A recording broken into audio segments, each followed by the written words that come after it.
In September 1974, Kingman Brewster, then the president of Yale, spoke to the members of the class of 1978, seated right where you are now. He told them, "Many of us have just been on a 10-year trip of moral outrage, anti-Wallace, anti-war, and anti-Watergate. We have been so sure about what we were against that we have almost forgotten how difficult it is to know what we are for and how to achieve it." Does this sound familiar?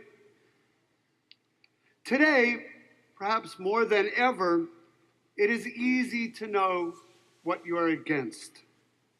It is far more difficult to say what you are for. What we are against is going to be different for each of us.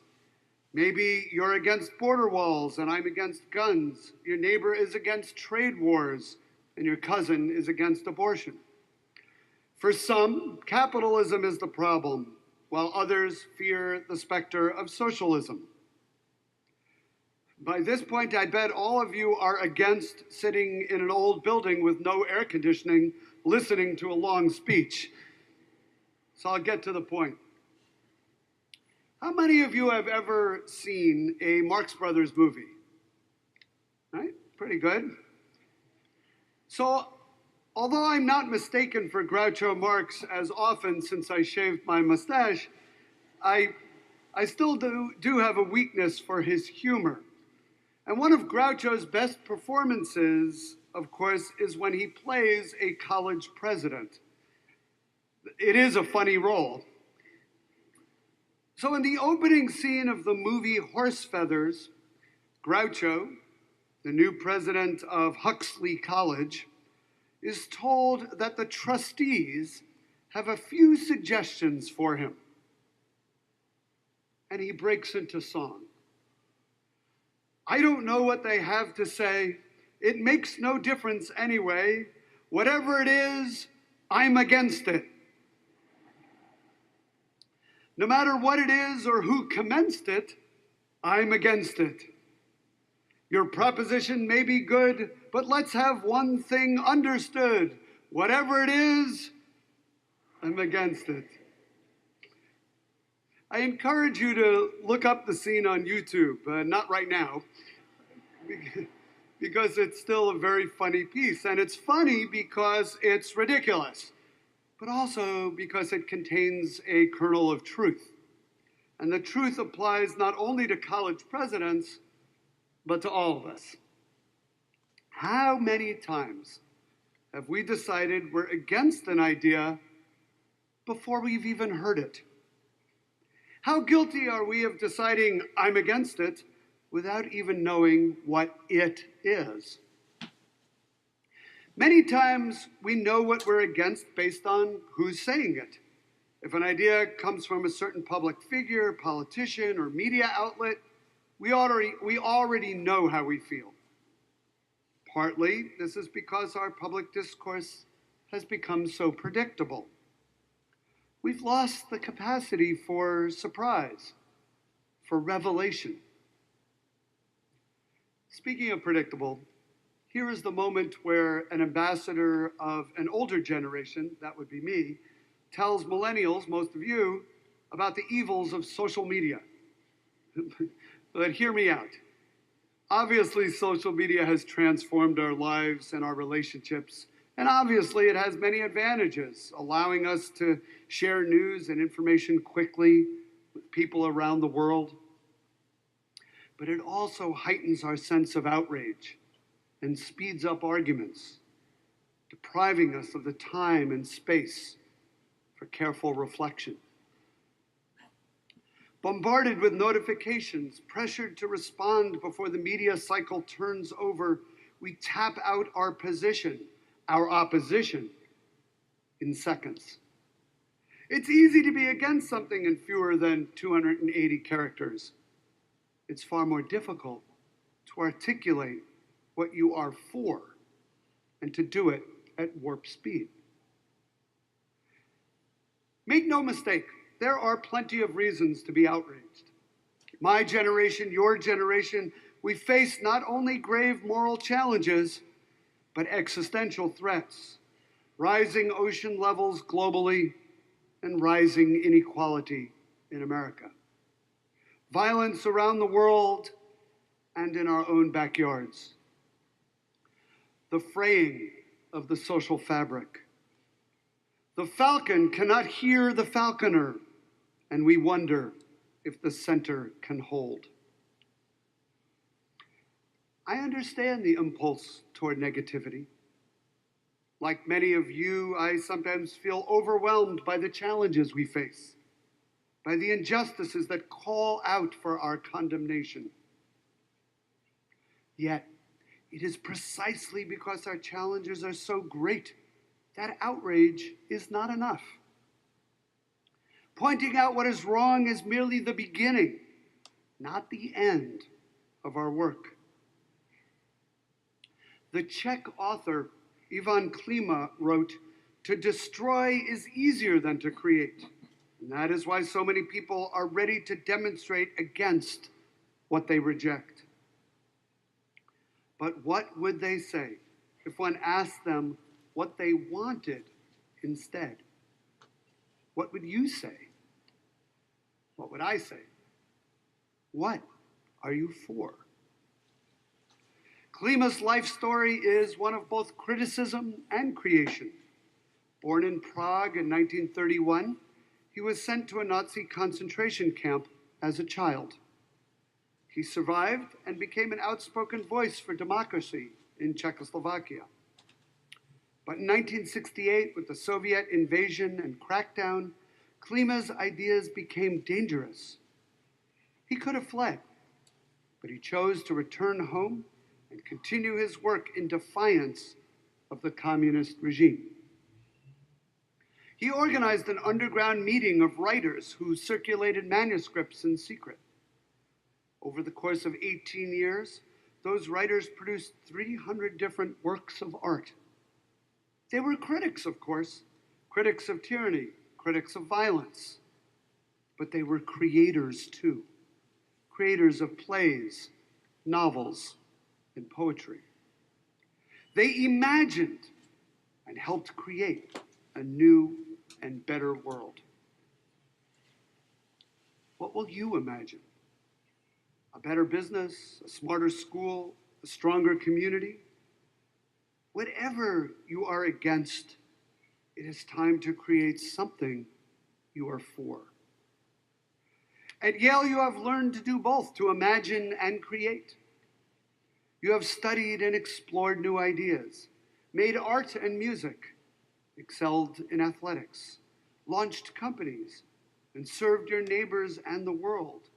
You have created a vibrant, diverse, and exciting community. Take these experiences with you and draw on them when you need encouragement. Remember a class that surprised you, a conversation that inspired you, a professor who believed in you. And take care to avoid what Toni Morrison calls second-rate goals and second-hand ideas. Our past is bleak, our future dim, Morrison writes.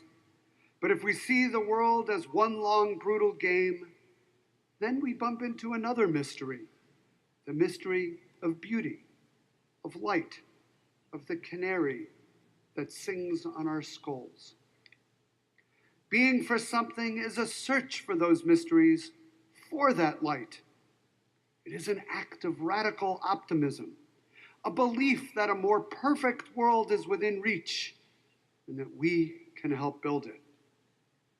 What are you for? You may well turn that question back to me. What are you for, Peter Salovey? I'm for the transformative power of a liberal education, one that asks you to think broadly, question everything, and embrace the joy of learning. I'm for the American dream in all its rich promise, the idea that opportunities are shared widely and that access to education is within reach for the many, not the few. I am for the robust and free exchange of ideas as essential to the mission of a great university as it is to the health of our democracy. I am for a world where we welcome the immigrant, the poor, and the forgotten.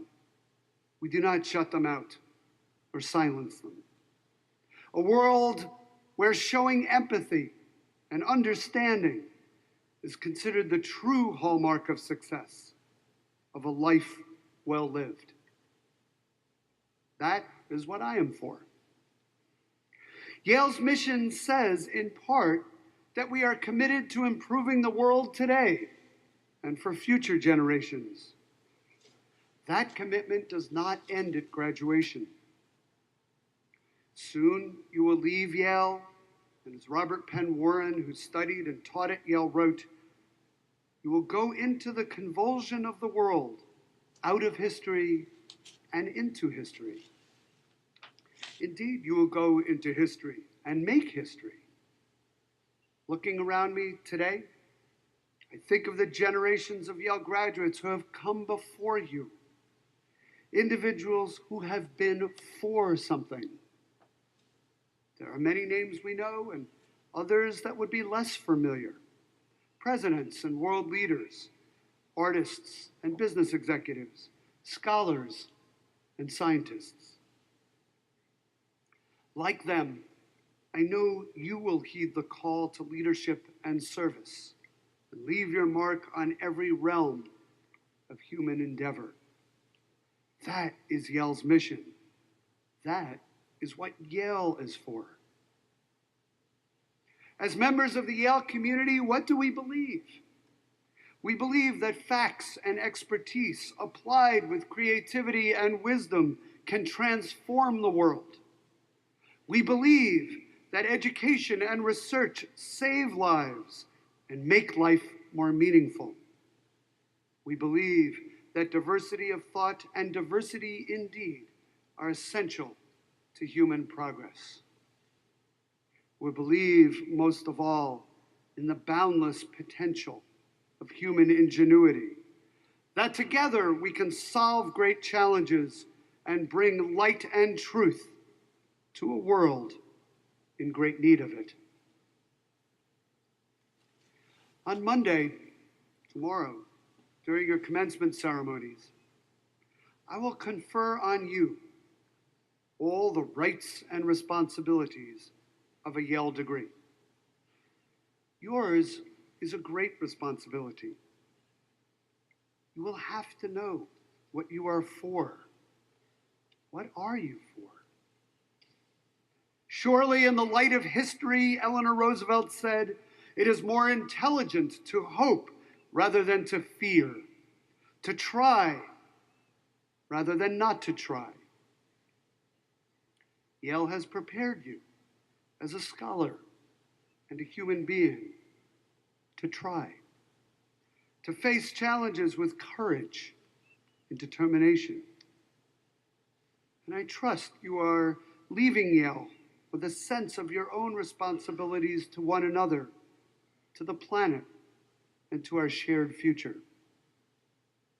By serving others and our communities with the many gifts you have been given, you will live a life that is for something, a life of meaning and purpose. There is no time to waste. There are no words to waste. As a young Bob Dylan sang in 1965, he not busy being born is busy dying. We must give life to new ideas. Imagine new ways of being in the world, new answers to the problems that vex us and our neighbors. Now is the time. Members of the class of 2019, please rise.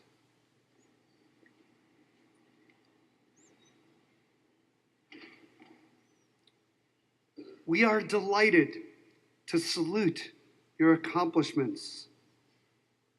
We are proud of your achievements. Remember to give thanks for all that has brought you to this day.